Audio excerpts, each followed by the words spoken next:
Awit, Kabanata 5. Pakinggan mo, Yahweh, ang aking pagdaing. Ang aking panaghoy, sana'y bigyang pansin. Aking Diyos at Hari, taraingan ko'y pakinggan, sapagkat sa iyo lang ako nananawagan. Sa kinaumagahan, O Yahweh, tinig ko'y iyong dinggin, at sa pagsikat ng araw, tugon mo'y hihintayin. Ikaw ay Diyos na di nalulugod sa kasamaan. Mga maling gawain, di mo pinapayagan. Ang mga palaloy di makakatagal sa iyong harapan. Mga gumagawa ng kasamaay, iyong kinasusuklaman. Pinupuksa mo, Yahweh, ang mga sinungaling. Galit ka sa mamamatay tao at mga mapanlamang. Ngunit dahil sa iyong dakilang pagmamahal, makakapasok ako sa iyong tahanan.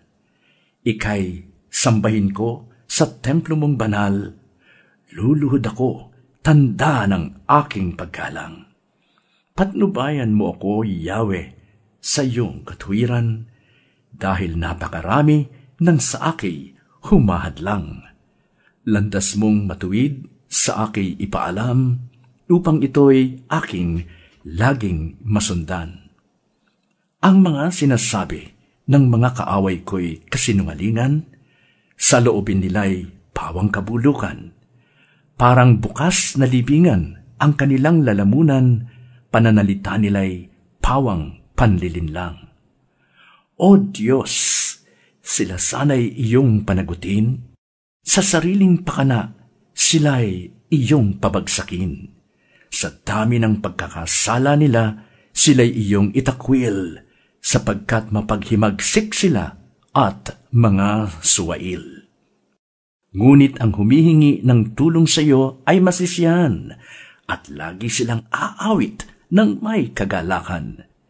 Ingatan mo ang mga sa iyo'y nagmamahal, upang magpatuloy silang ika'y papurihan.